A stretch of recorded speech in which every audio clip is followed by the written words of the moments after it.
please just pop your recording off now. So thank you for joining us tonight for the first event in the Yet Again and Demographica Network World Press Freedom Festival. We're really excited to be kicking off with our first panel, which is an introduction to press freedom with some incredible guest speakers. But before I hand over to Jack and our speakers, we'd just like to tell you a little bit more about what we've been up to and why we've been doing this. Both Yet Again and the Demographica Network are youth-led platforms, and we feel that as young people, we have a real responsibility to make sure our messages and what we think is important is put out there into the world. So press freedom falls really strongly into that category. So today, on World Press Freedom Day, and every day that follows, we at these two organisations are committed to upholding press freedom around the world. We know the value it can lend to both upholding human rights, allowing us to hold those who violate them to account, and really just make the world a slightly better place. Throughout this programme of events this week, we're giving you all the opportunity to listen to speakers, participate in discussions, and join us in pledging to uphold press freedom. So thank you for joining us. You can get involved on social media with the hashtag YAXDGN. You can pop comments or questions in the chat throughout, but there will be an opportunity to unmute and speak at the end. So with that, I will hand over to Jack to let you know a little bit more about what's going on this evening.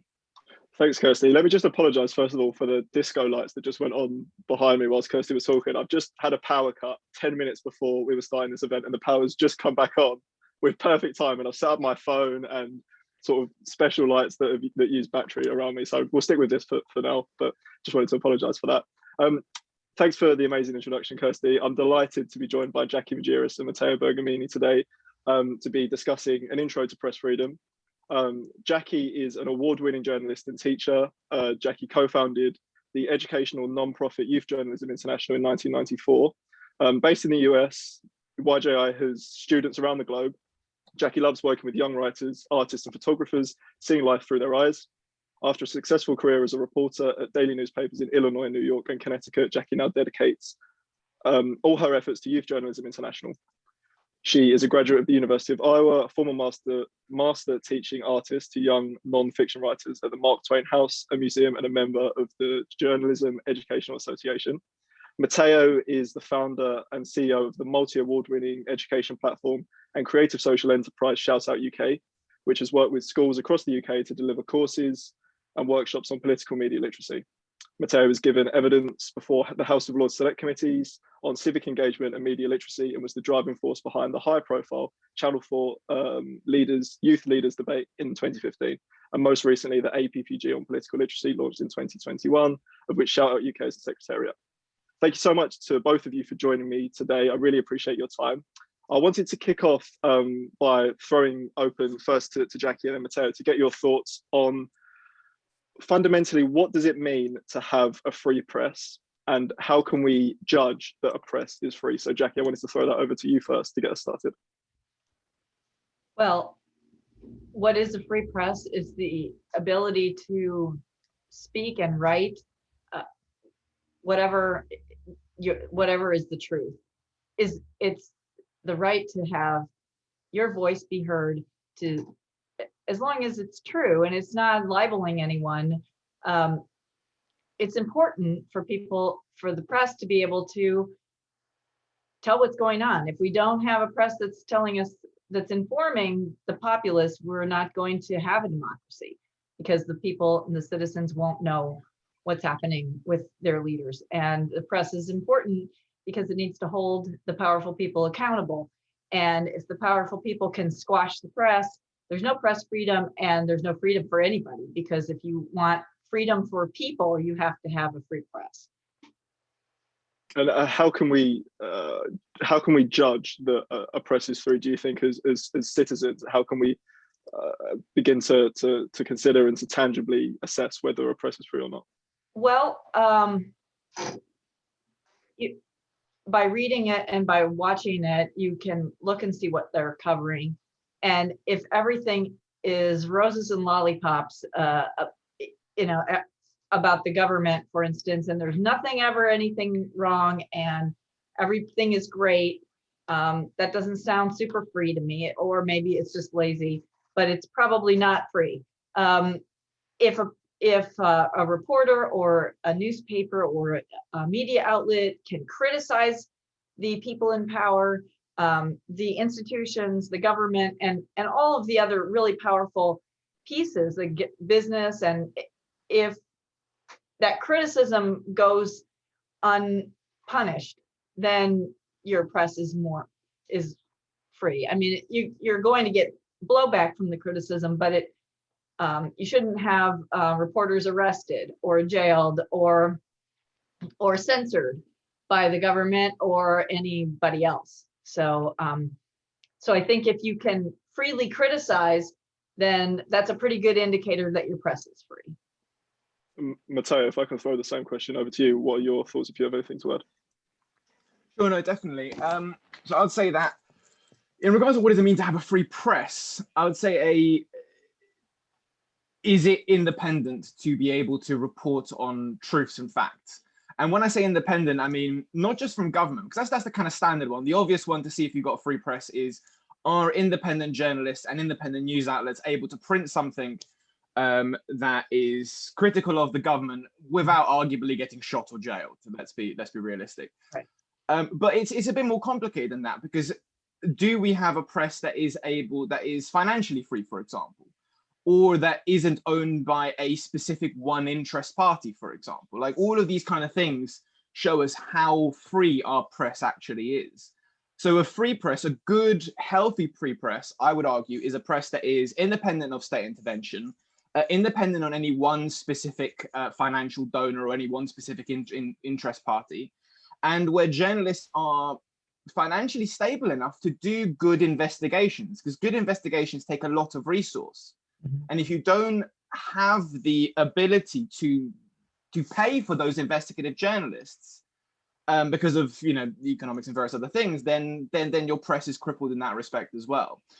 How can we judge if we've got a free press? I mean, there's a number of different ways that you can judge. I mean, one is obviously, are journalists getting jailed if they criticize the government? If they are, then that is clearly an indicator that we don't have a free press.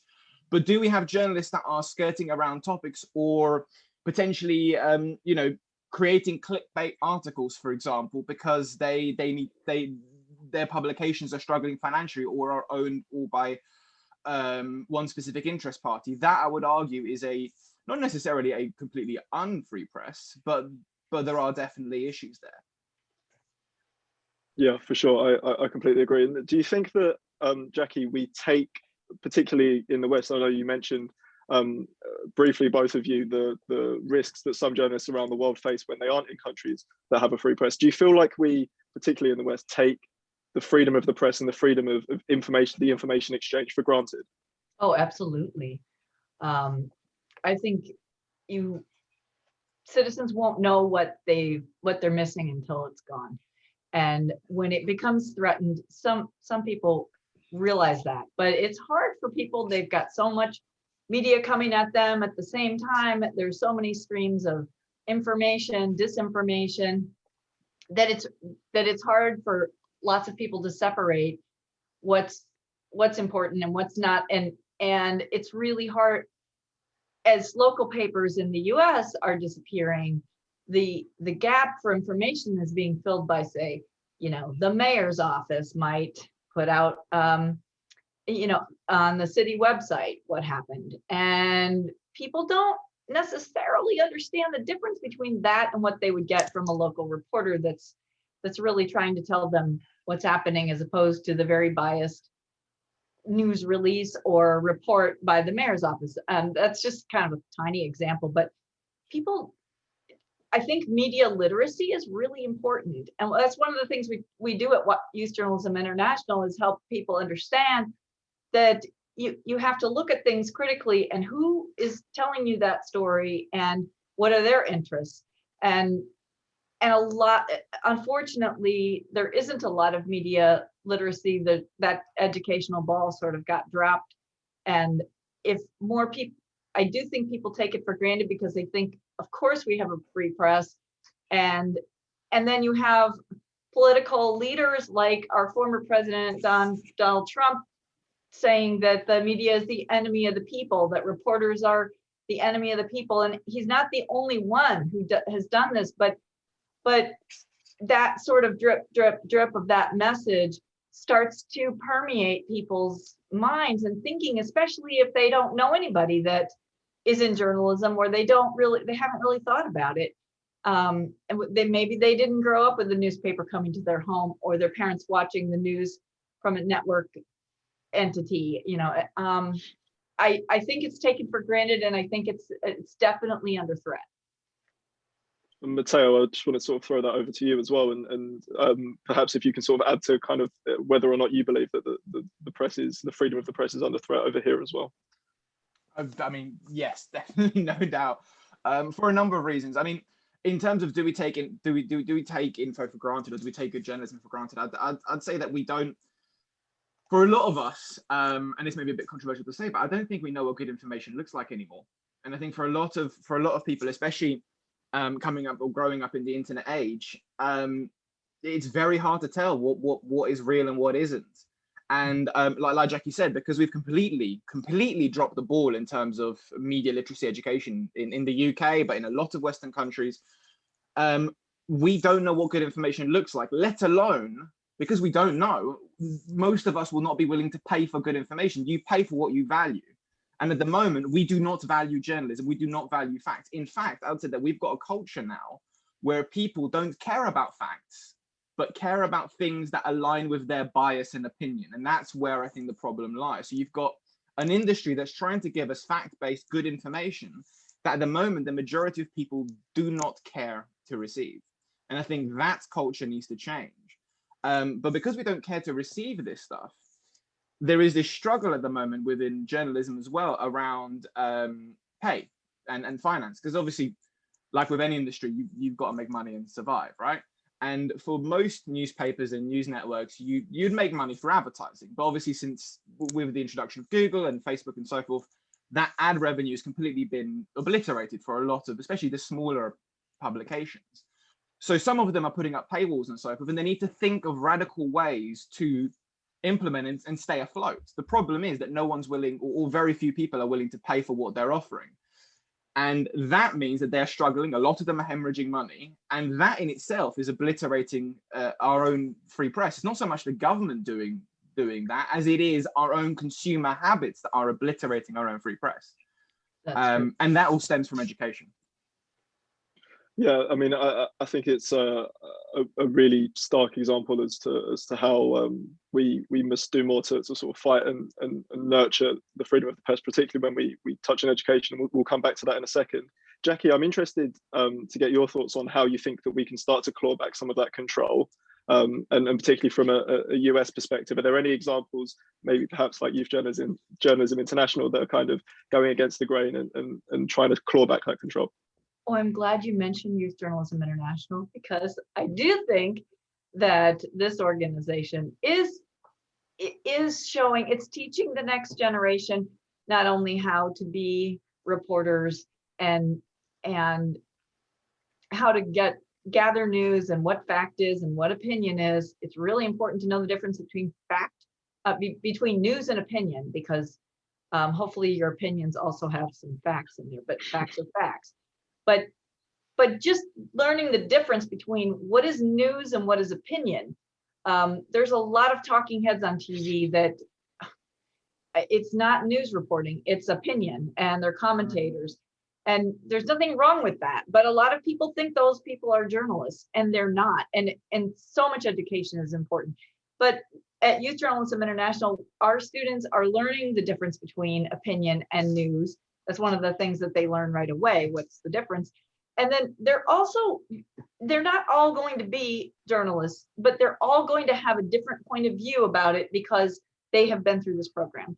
And all of their friends are going to hear about it because they're going to talk to their friends. And the word starts to spread a little bit. I mean, it's a drop in the bucket, but we are doing what we can. And our readers also, and the readers and supporters understand that this is important. We're not only training the journalists, but we're teaching and we're sharing stories from all over the place, but we're also teaching what is the difference between what is just opinion and what is real news coverage. And so that's one way. There are other nonprofit organizations that do news here. And, you know, not all of the corporate owned news organizations are bad. Some of them are pretty bad, but not all of them are bad. And when you have a trustworthy source for information, I think it's good to share that. And also, I would note that with the coronavirus pandemic, many organizations really have a paywall, and paywalls are hard because they stop a lot of people, but they also have to recoup that ad money, or they can't pay their people, and pay is not good in journalism anyway. But for example, the New York Times and the Washington Post, two very powerful newspapers and very reputable newspapers in the US, both have dropped, and some small newspapers have also done this, dropped the paywall for everything having to do with the coronavirus. I mean, basically it's a public service. And that is, I guess, what we need to remind people, that journalism is a public service. And sometimes you're paying for it, and sometimes you're not. Sometimes you're just getting it for free, and you should not forget that it's a public service. So just trying to, and when I see people attack journalists on my various social media networks, I try to jump in and talk about it. It's just one by one person just trying to turn the tide. It's hard. It's hard because there's so much damage from misinformation and from people who really don't want to see the truth come out. And I mentioned our former president, but the former governor in my state where I live now used to call journalists terrorists with pencils. I mean, what is that? He's supposed to be the governor of the whole state, and that's just terrible. And too many people just go, yeah, and they follow right along with it. And it's to everyone's detriment. It's really going to erode our freedoms if we lose press freedom. I think I just went off the tangent. Sorry. No, it's a great answer. It's a great answer. And I think that, you know, your last comment there about comments that are made by those in authority, what we see those leading to is violence towards journalism, whether that be, you know, in countries like Myanmar or Somalia, or in China where journalists are imprisoned and attacked and killed and tortured, or Saudi Arabia, India, Brazil, and sometimes in the US. When Trump was president, he was routinely encouraging people to go after and attack the media. It's terrifying. Yeah. We didn't think we were going to see this in our country, but we did.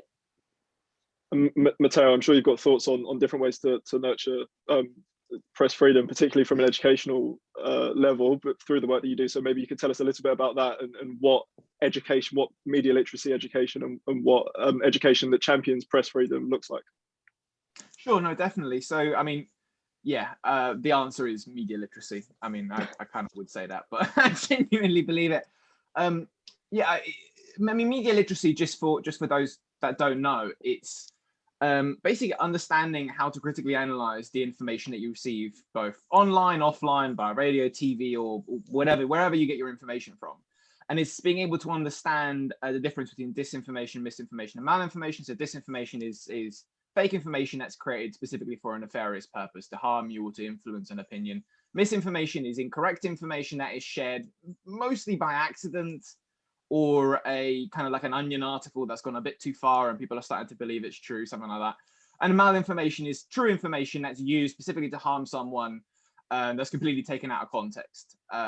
So outing someone, for example, during an election when that has absolutely nothing to do with how they're going to run the country or whatever. So understanding these differences and being able to navigate the media landscape. So when you look at an article, what is it trying to tell you?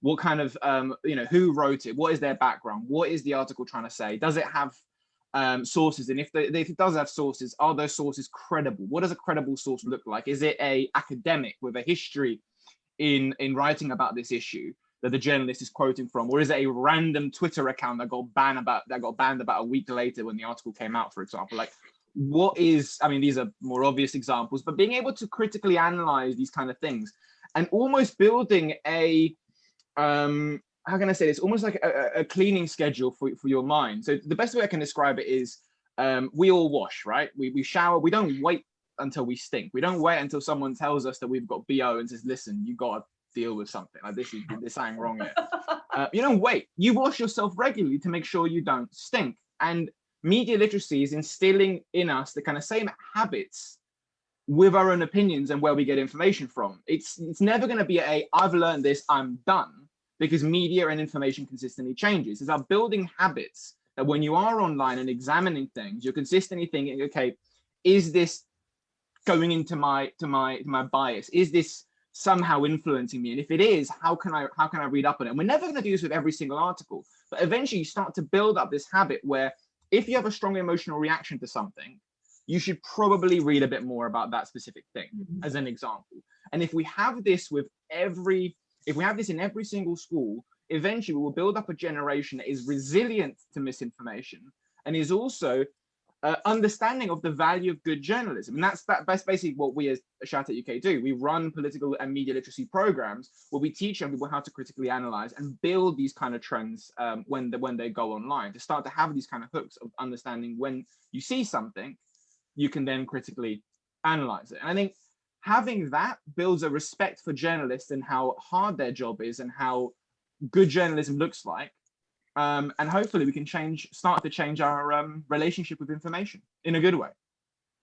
Yeah, for sure. And do you think that in this day and age now, I don't think that we can ever have a conversation surrounding information without talking about social media. In what ways do you think, particularly young people growing up, and I know you've both slightly touched on this, but in what ways do you think that the social media age and different social media platforms have impacted people and their intake of information? Do you think that's been overwhelmingly positive or overwhelmingly negative? I'll start with you, Matteo, and then Jackie, I'll pass it over to you.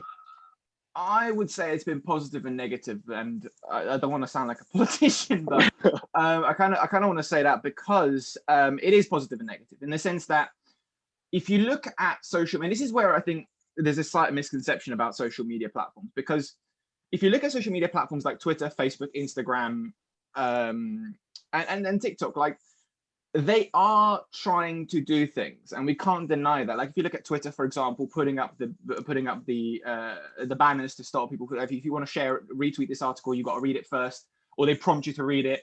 If there's something incorrect about misinformation, they put a little label on there. I mean, at one point, I think the former president had a label on almost every tweet at one point. But these things, so they are doing stuff. The problem is that whenever we hound the social media as an industry, we often target these platforms, which is why they've started to do something, because public pressure works. The more you talk about them, the more you demand that they do stuff, they do stuff. The problem is, of course, is that most misinformation doesn't come from those platforms. It comes from places like Reddit, Discord, 4chan, WhatsApp, Telegram, was it on Parler that got shut down recently because of the march on Capitol Hill? Like these platforms always end up going under the radar, and they have zero check and balance when it comes to disinformation and misinformation. And platforms like WhatsApp and Telegram or Discord are potentially worse because they're closed social media platforms. So unless you're in those channels, unless you're in those chats, you have absolutely no idea what's being talked about.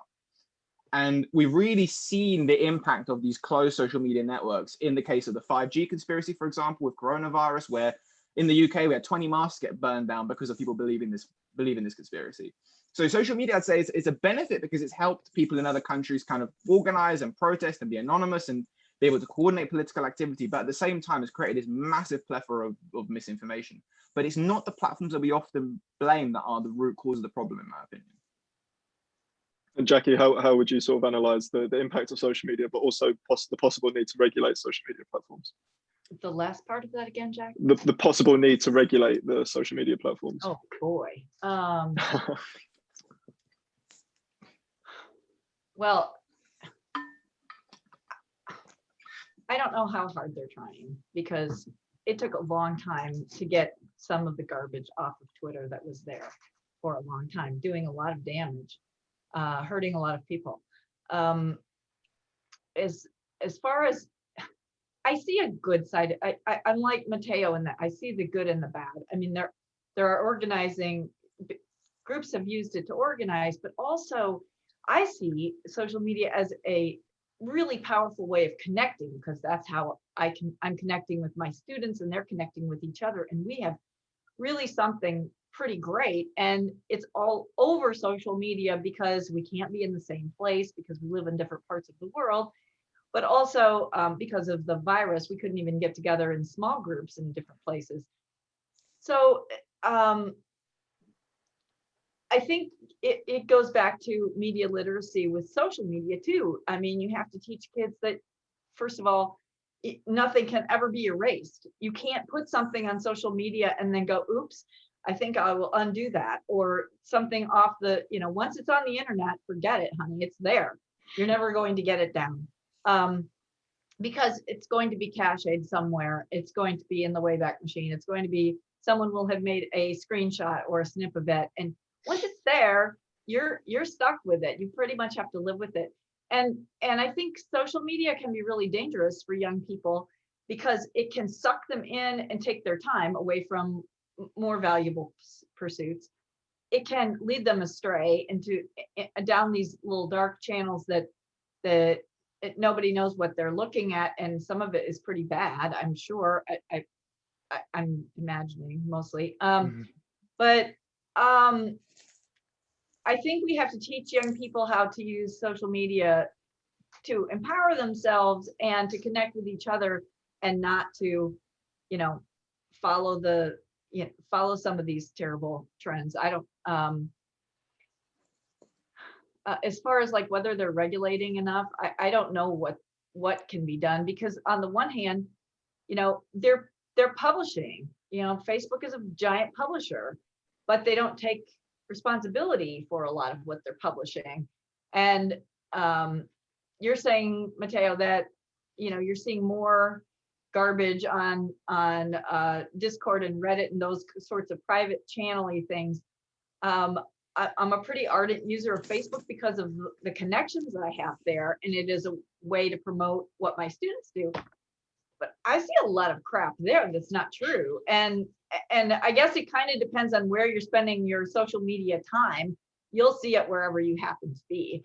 And one of the things is, I think attention spans are just getting shorter and shorter and shorter. And so that's kind of detriment too. I mean, first it was email taking the place of the written, the written communication by hand or whatever, or letters. And then it was, Facebook posts, and then it was tweets, and it kept getting shorter and shorter. Now it's like a TikTok video, and a lot of the nuance and complexities of what we should be saying to each other are lost in, just goes fast, bam, done, and it's over. And I don't know how to regulate those guys, but I don't have an answer for that. Sorry. Sure, no problem. Matteo, I mean, I wonder if you had any thoughts on kind of social media regulation, or if you had anything else to add after what Jackie said.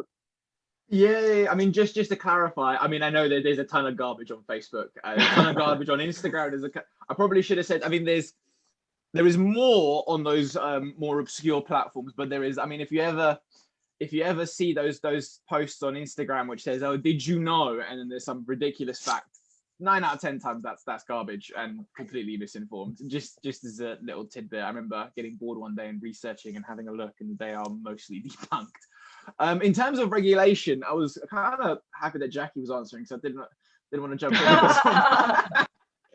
I mean, I guess. I mean, go ahead. No, I'm gonna attempt it anyway. But in terms of regulation, it is hard because these governments have tried.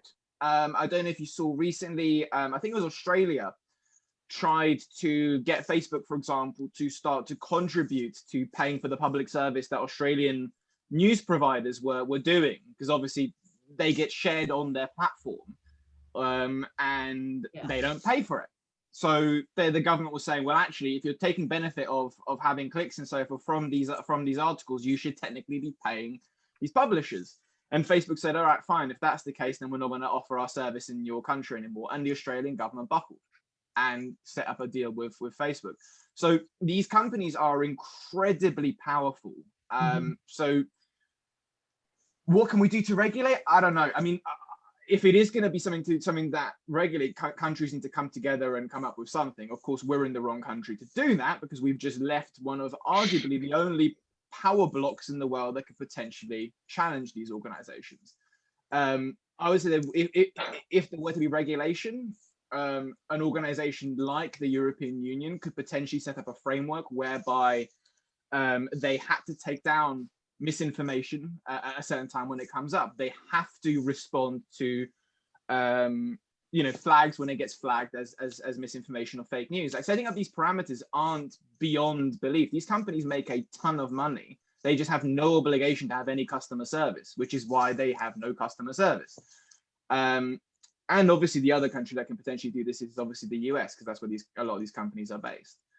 But could I just say, I'm also a little bit nervous about the idea of government regulating these companies, because if government is going to put controls on what the media companies, and let's face it, these are media companies, even if they're not news media, they're media, and they're out there. If we're gonna let the government control that, that's putting a lot of control for what we see in the hands of the government. I don't really feel comfortable with that either. So but I'd throw that one out there to chew on. Yeah, no, definitely. If I may, sure. To say to that, I get completely what you're saying, and if we were to say that the government should regulate what goes on there, I'd be completely in agreement with you. I'm just more, if we are, I mean, not that I'm 100% agreeing with what I'm saying about regulation, but if I had to, I would say that, like with any industry, or like with most industries, there are set standards. So we have, for example, a standard around food. We have a standard around healthcare. True. Yep. Why is it that we cannot say, okay, as a society, we want a certain standard from news providers and news sharing organizations like Facebook, Twitter, and Instagram, and all that kind of stuff? Like, just setting a series of standards whereby if you see something that is potentially flagged as misinformation, you have a duty to research, fact check it with an independent fact checker, for example, and there's a ton of them out there now. And you have to set up this framework. You have to set up this this infrastructure within your organization. If you are going to run a social media platform, you need to set up a framework whereby you work with fact checkers to make sure that you have someone on hand that can verify information if it gets flagged by your community, and you have to respond within a certain time limit. If you don't, you get fined. And by the way, you need to pay for the fact checkers' time because they're providing you a service, and you got to pay for the newspapers that you're using the information of on your platform. So in terms of a standard, almost seeing it as a with equivalent of similar industries, which at the moment there isn't none. There isn't a. You just got to set up a website and roll with any old garbage, and you can pretty much print what you want nowadays. Yeah. Especially if it's online. I mean, Jackie, I'm happy for you to come back on that if you'd like to. I've got plenty of other questions if you don't want to, so don't worry if not. I mean, you know, we're pretty fond of our First Amendment here in the United States, and we don't really want the government deciding what's okay to publish or not. But I am for taking those companies to task if it's not true. I mean, if it's just garbage. I don't think we're going to solve this today. Well, we can give it a go. Yeah. I think particularly from an international perspective, and especially for these companies because they're so large, perhaps one of the fundamental issues is, firstly, have these companies become too big to fail, and then or too big to regulate, sorry. But then we come back to the question of or the initial question of kind of what is a free press, and what justifies as free speech. And like you say, to what extent do we regulate? To what extent do we decide this isn't information that we want to allow? And I think that these are all questions. Of course, we don't want overarching regulation determining what can and can't go out, but similarly, there is so much information. We've seen sites like Facebook being embroiled with the Cambridge Analytica scandal, and straight up lying and spreading false information. Where do we draw the line, and who's involved in drawing that line? Like you said, it's probably not something we're going to solve today, but we can give it a go. We've analysed some of the threats in terms of the threats to press freedom from a social media perspective, but I wondered if either of you thought that, or could maybe recognise some other threats perhaps that we haven't covered today that there might be to press freedom in 2021, either in your respective countries or internationally.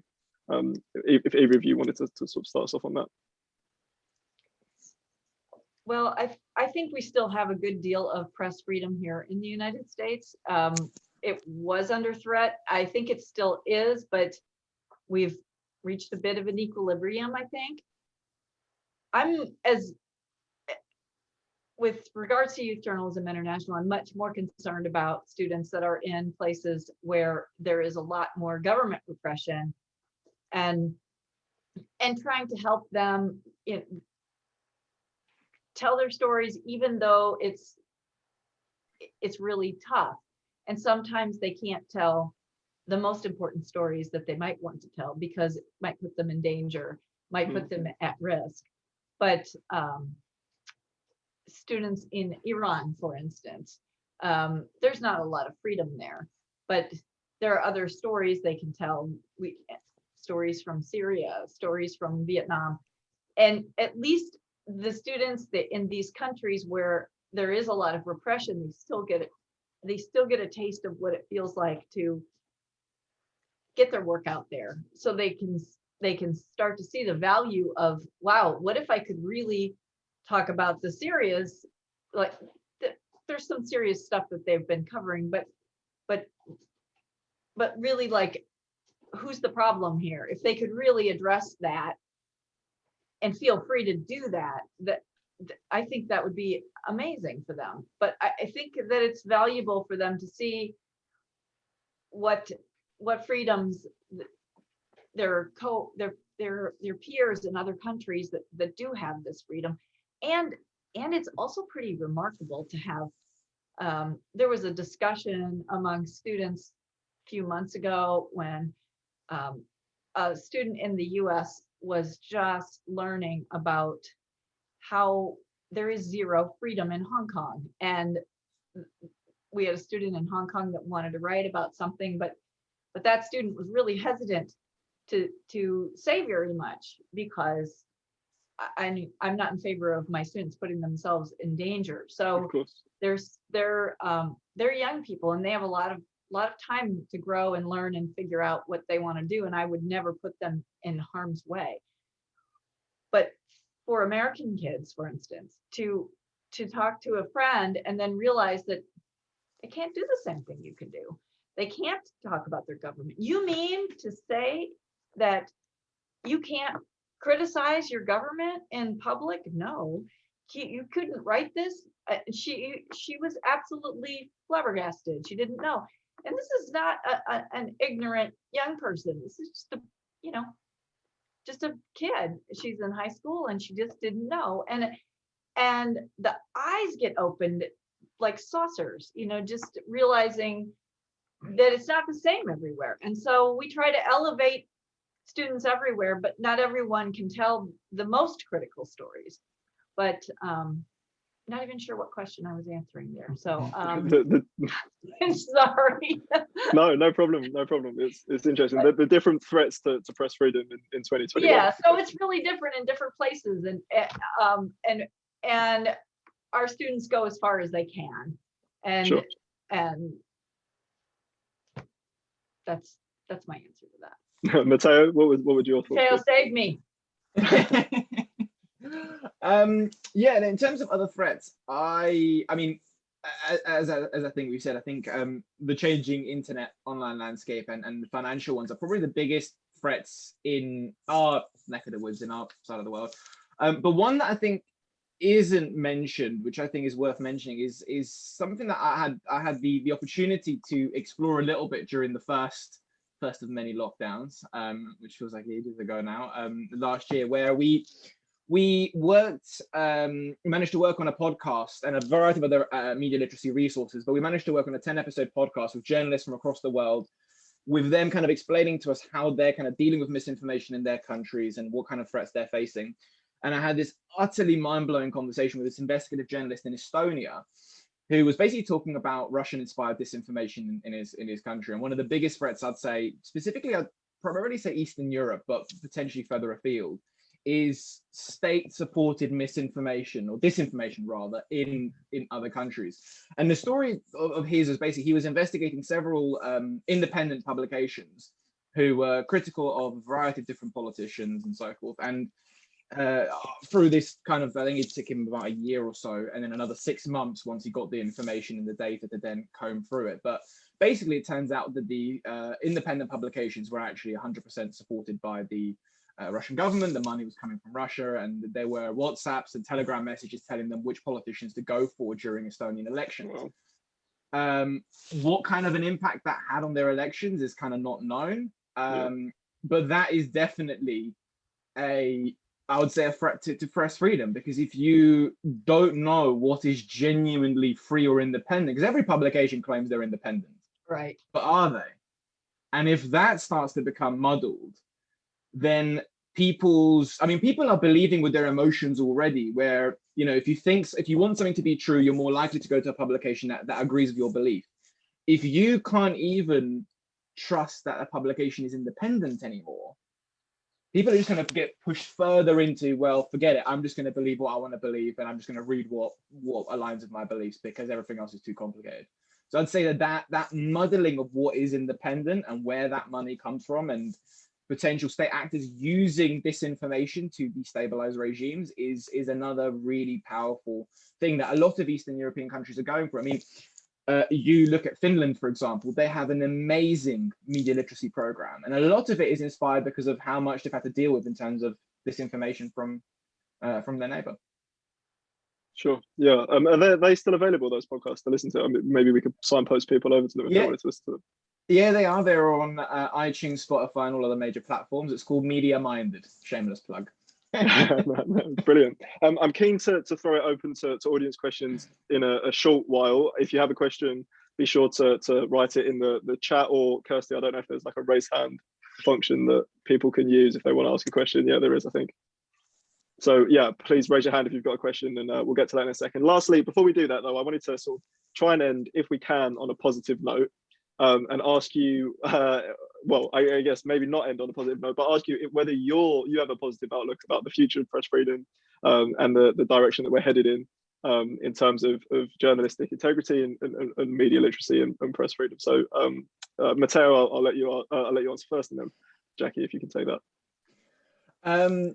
Yeah, I mean, despite sounding pretty nihilistic, I actually do have quite a positive view, and I'll tell you why. I mean, coronavirus, in a weird way, and this is, I'm going to be careful how I phrase this, there is a silver lining to this, a very slight silver lining, but there is a silver lining, and that is that I think people are starting to realize why we're in the mess we're in terms of people distrusting journalists, potentially spreading misinformation by accident. Like, we have, our work has tripled, I would say, during the pandemic, and this isn't just us. Loads of organizations that deal with media and political literacy are starting to see a massive peak in interest from governments, from NGOs, from international organizations around the work we do. And that's, I think, because coronavirus just highlighted the sheer extent of the problem. I mean, the UN last year declared an infodemic around media literacy. So I think it's going to get better. And the reason why is because people are finally starting to take notice of, annoyingly, what a lot of people in the sector have been saying for a while, but it's nice to finally be recognized. So I think there is a massive silver lining in that. And also, to end on as well, with regards to young people aren't media literate because we don't offer that education, but they are tech savvy. And what that means is that if a young person is not media literate, they can't tell if they'll struggle to tell if an article is real or not. And in fact, the National Literacy Trust came out in 2018 that said that only 2% of kids in the UK know how to tell if the news source is real or not. But if you're tech savvy, you know how easy it is to potentially fake something online, to potentially doctor a photo. So people are becoming a little bit more skeptical as generations that grew up with the internet are coming up. So I say, because of those two things, I think things are going to start changing, and we're going to see it in our lifetime in a positive way. And Jackie, how optimistic are you in regards to press freedom? So I work with the best young people on the planet, the smartest, most compassionate, kindest, most talented, amazing, fabulous young people. And many of them want to be journalists. They're so smart and they're so determined and they're brave. And these kids are going to lead us. They are our future. And you know, I'm talking about people that are younger than you three young people that are on the screen with me.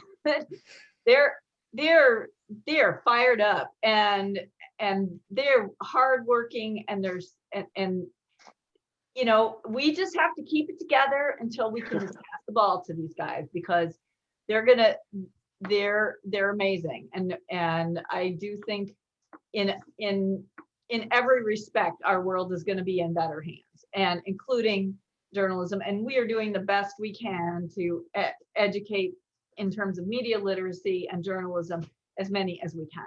So my shameless plug is look at youthjournalism.org and see some of the great work they've done. We too, Matteo, had just a flood of work with the coronavirus, because these really amazing, talented kids found themselves at home in lockdown, and they got involved, and we brought in all kinds of new people, and they really worked hard. And one of the things they did was a huge project on mental health, the impact of the coronavirus pandemic on youth mental health in every kind of respect. And it's truly a global project. It's really impressive. It's the biggest project we've ever done. And every single person, there were 21 students involved and 20 of them were brand new. I mean, and the ones that weren't involved aren't some kind of slackers. They were doing other things. And the people that weren't new were also doing other things, or they were moving on and doing other things. But we're in good shape. We just have to hold it together and hand it off to them, and then we can all relax a little bit. That's my plan. Great. Well, Jack, I think you're muted. There's always one. So there we go. I think I'm better now. Yeah. Can you hear me? Yeah. Good. Yep. Okay. I see a couple of hands raised. Let's go to Eloise first. That's okay. Kirsty, I don't know if you wanted to take control of this part, but it's difficult for me to see who's there. But... If you want, Eloise, you want to kick us off? Many of us on this call are young people. What's the one thing you'd like from them to take away from hearing you speak? Did you catch the start? I think it started. I think Eloise said most of the people on the call are young people. What is the thing that you'd like them to take away from hearing you speak? Matteo, did you want to take that first, and then Jackie, you can answer? Yeah, I can do.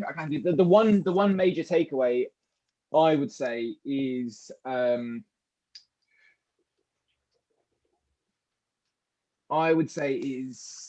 look at and try and educate yourself around media literacy.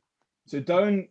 And when I say that, I mean, don't necessarily go out there in a kind of, well, everything's fake, nothing is real kind of fashion, but the idea of critically analyzing and starting to think, and start to have a look at yourself and be like, well, what are my biases? And we all have them. You know, they could be something as harmless as, if you were to ask me what dessert should you have for dinner, I'm going to say something to do with chocolate, because that's a bias I have. I like it. That's fine.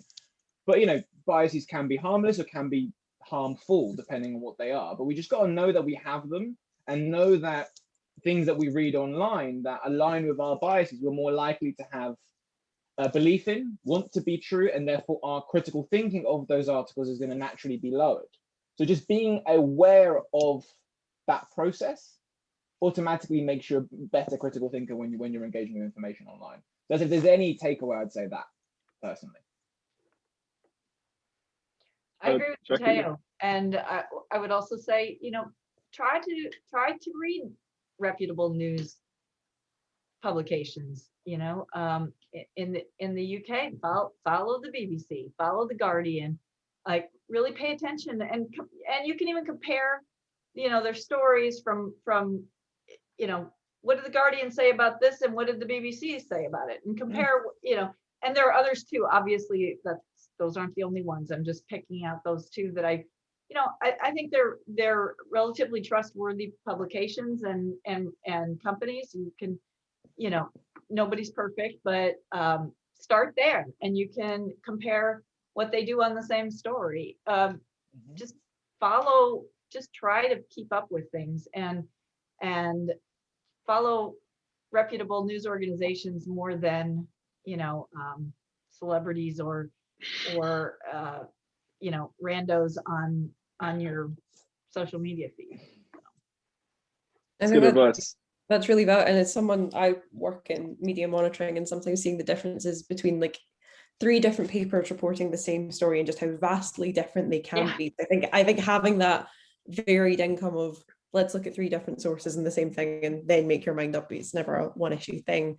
Brett, I think you had a question, so if you want to keep us going. Yes, hello, can you hear me? Mm-hmm. My question is kind of off the back of that, actually, is have reputable media outlets like the BBC let us down in terms of their standards for journalism and keeping the press free?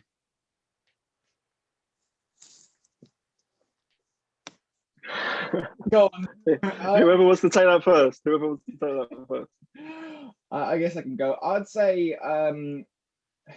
have reputable media outlets let the BBC let us down. Annoyingly, I would say yes, to some extent, in the sense that what you're seeing now, and you saw this quite a bit in the BBC debate, the Brexit debate, my apologies, where, and it wasn't just the BBC, you see this a lot on specifically TV outlets, where kind of this chase for balance is a bit of a weird one. And when I say a bit of a weird one, in the sense that when you have a expert, so an academic or a lawyer speaking about the legal practice of Brexit, and then on the other hand, you've got someone from a unnamed think tank, for example, that is giving an opinion. The idea was to create balance in that debate. The problem is that that's not a balanced debate. To your viewer, it may be, but it's not a balanced debate, because you've got an expert, and then you've leveled someone that has an opinion on an issue, and you've put them on the same level as an expert just to get the other side, and that is not a balanced discussion. You've set that up. That is not the way journalism should be. Frankly, facts should come first. The problem with facts is that sometimes they're not balanced. You hear people that say the Earth is flat. The Earth is not flat. The Earth is round. That is not a discussion to be had. There is a fact, and then someone else's misguided opinion. But this chase for balance puts those two on the same pedestal, which they aren't. So I'd say that the BBC and other organizations, not just the BBC, but you see this with London Live, you see this with Sky, you see this with a bunch of the reputable sources that have been pushed to be arguably more balanced, but for that, they're sacrificing actual fact-based journalism. And I'd say with that, they've definitely let us down. I think any news outlet's letting us down if they do what Matteo's describing. So climate change is real. We don't have to quote someone who doesn't believe in it. This isn't about beliefs. The question is, what do we do about it? But as far as, I can't really speak to the BBC. Being outside of the UK, I'm a casual consumer of their product. I find their wry humor really entertaining. But in my own country, I see journalists being squeezed. It's so hard. So I wouldn't really put the blame on the journalists or the people that are trying to put out that product, because their budgets are being squeezed, people are losing their jobs, and they're always expected to do more with less. And people are always quick to, spew on the journalist or throw mud or say things when in fact, they're just humans trying to do the best they can. They don't have a crystal ball, believe it or not. You're not issued one when you become a journalist. So you need sources, and you know, you need the support from your community too. And if you don't have that, it's pretty hard to flourish. But I think we do have to keep in mind that it's an industry that's under extreme stress, and the budget cutting is obscene. So that's always a factor that people don't really think about that when they complain about there's nothing in the paper, or, you know, they didn't do enough on this story, or they didn't do that story. They don't have the staff, they can't do it. So I'm probably not going to agree that, you know, mostly they let us down, because I've seen some pretty great journalism coming out, even in these really difficult times. So no. Thank you. I think next up we had Jaya. Hi, so I had a couple of questions. The first is I've had quite a lot of interesting conversations about paywalls with people who work in like the charity sector, who work in local politics, and I just wanted to know what your honest opinion is about paywalls, and you know, do you think there are limitations? For example, you know, the Times here in the UK produces amazing articles sometimes, but again, it's behind a paywall and it's very difficult to get that to people. So do you think it has limitations? How can we strike a balance with those media outlets that have paywalls? Is it like dropping those paywalls for issues, for example, like the pandemic, but then when does that stop? And what issues do we deem the most important and less important? That's my first question. And then my second question would be, so obviously, so our organisation yet again looks at modern atrocity, and a huge part of that is looking at press freedom, the role of the media. We've seen, for example, in Myanmar during the Rohingya genocide, you know, how Facebook was used and how news was and misinformation was spread. What do you both feel that governments could do better holding these international governments to account? Because we know that, for example, here in the UK, you know, the UK government will sanction XYZ governments, right? But how much further can they go to specifically target the issue of media freedom? Because in, you know, a lot of our work with these parliamentarians and politicians, it's fantastic, but we don't talk enough about this, I feel, when it comes to atrocity. So I'd just be interested to know your opinions on that.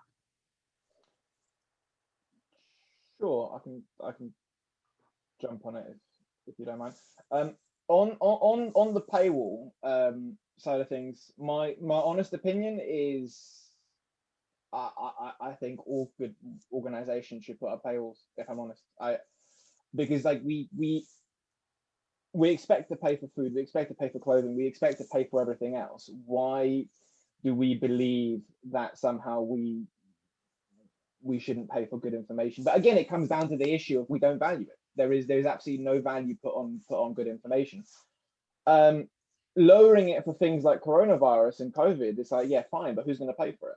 And, you know, if the government were to pay for it or front the bill, then there is a massive issue there around press freedoms and what influence that puts on it. So the government can't do it. Either that, or we set up an entirely different framework, similar to what the BBC's got with the what's it called? The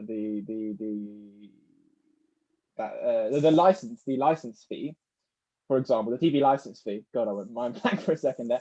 Where we have a similar setup like that, where the money completely goes to the press as an industry, maybe. But someone's got to pay for this, and advertising's not cutting it.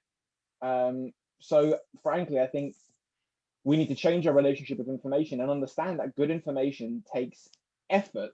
Sometimes the lives of journalists and a lot of blood, sweat, and tears go into some of these articles, especially with reporting from abroad and various other things like that. So this stuff costs money, and we've got to understand that if you want to get good information, you've got to be willing to pay, like you're willing to pay for food, like you're willing to pay for clothes. It is a necessity to be informed. In terms of what can we do to target press freedoms abroad, invest in media literacy programs abroad. That's, I think, the best thing. Empower the people to empower themselves, frankly, I'd say.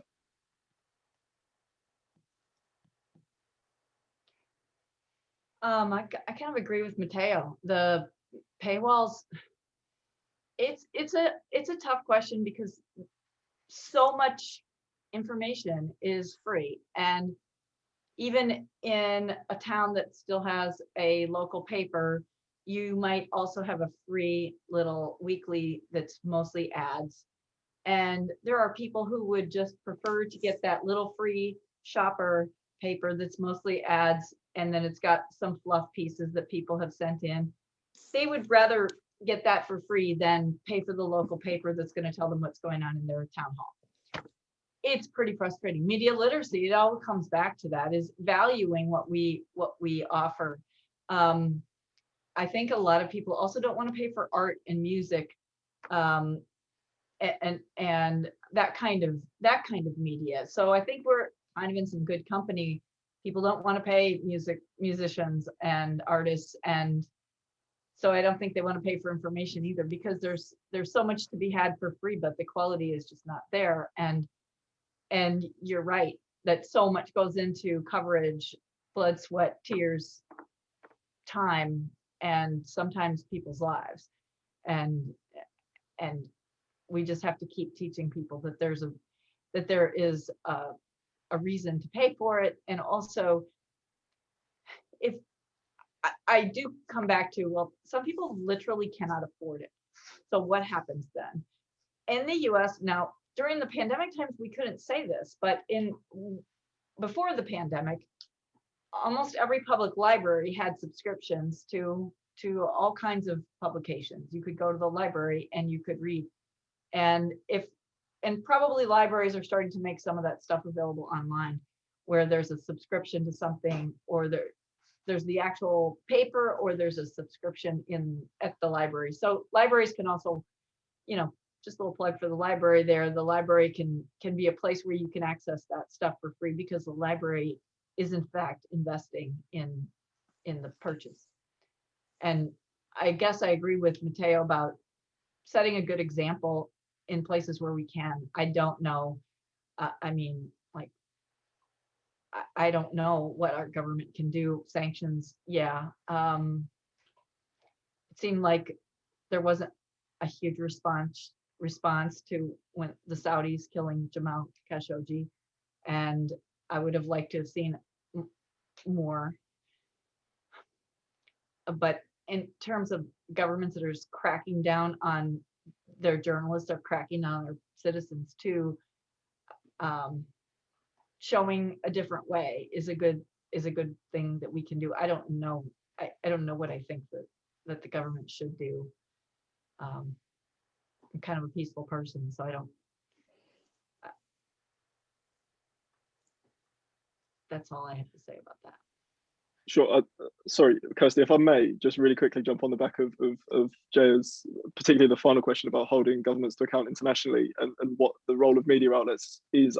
I think that the only thing that I would add on to what both of you have said is that media outlets, particularly, this is something that we believe at DGN, and being a small outlet and only being able to make a small impact, is that it's our responsibility also to take on false information. If we see false information being circulated and we see that as being something that we can make a difference to tackling, and we can start a conversation around the topic in a more compassionate and productive way, then it's our responsibility to do that, particularly in the case of examples where information is being combated that denies things like genocide. We look at the case of the Uyghurs, and there's a lot of information, particularly that comes out of CCP-sponsored outlets or the CCP themselves, that it is all of our responsibilities to combat. So I just kind of wanted to jump in and put my sort of 2 pennies worth into that last question too.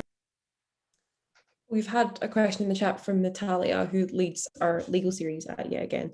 And she noted that specifically recently there's been a hesitancy for many people, young people specifically, to write about issues. She notes a specific example of, the genocide determination in the case against the Uyghurs, that stem from young people's worries that it would impact employability at the end of a degree. How do we mitigate that fear? Is there anything we can do to sort of make young people more comfortable in writing about what matters to them? Gosh. Are you talking about young people in China, or are you talking about young people in the UK or somewhere? In the UK. Well, anywhere, but this is coming from if they have the freedom to write, and their conscience tells them what to say, they should follow that. Sometimes you have to pay a price for standing up for your beliefs and your ethics. And it's, you know, if you say something that you believe in and someone doesn't want you to go work for them because of that, well, you probably don't want to work for that person anyway. I think you have to be brave to be a reporter, to be a journalist. And if you're not willing to write what you know is true, well, get out of the way, because other people are ready to do that. The only thing I'd add on to that, if I may, is that as an employer and knowing companies that employ people, the one thing I'd always say, and the one I'd say myth that consistently comes up and is perpetuated constantly, is that the employer has all the powers and you've got to worry about employability consistently. The reality is completely different. You as a young person, especially if you've got skill, you've got creativity, you are valuable. So although, yes, it's the employer that hires you, you've got to then accept the job. You're the one that's going out there and looking for the company that fits you best. So I would say that often we worry about this idea of, well, will this make me more employable, or will this make me less employable? Will having my opinion out there make me less employable? It will make you less employable to the wrong people. Mm-hmm. Do you care? Probably not. And there's a lot of companies out there, and you can see the way companies are reacting, from offering a ton of employee perks. Like, they want people that are creative, engaging, open-minded, willing to think and do the best for their company. So you're willing to work hard, you're willing to be creative, and you have all these skill sets. You are valuable. So I think we just got to stop worrying about, oh, will this make me less or more employable? You do you, and if you've got the skill, you will find the company that fits you best. I think that's a really impassioned note that we can kind of wrap up on. I think also, given that we are mostly, you know, our audiences are young people and our groups are young people, I think that's a really important point that I know I'm definitely going to go away and think about for quite a long time. Thank you, Matteo and Jackie, for joining us for the first event in this series. We're absolutely delighted to have had you come and chat to us. I know we've taken an awful lot. I know I've taken an awful lot from it. I'm sure everybody else has as well. Thank you, Jack, for being such a fantastic chair. And if anybody is interested, we are running more panels like this every other day until the end of the week. So Wednesday, Friday, and Sunday at 6:30. Wednesday is press freedom in the era of social media. Friday is challenges to press freedom, and Sunday is our reflections on what we can do to make a difference. So please do tune in for them. We'll be sending the links around after this event, and information from Matteo and Jackie as well. And thank you so much for spending your Monday evening with us. Good night, everyone. Thank you so much. Thank you.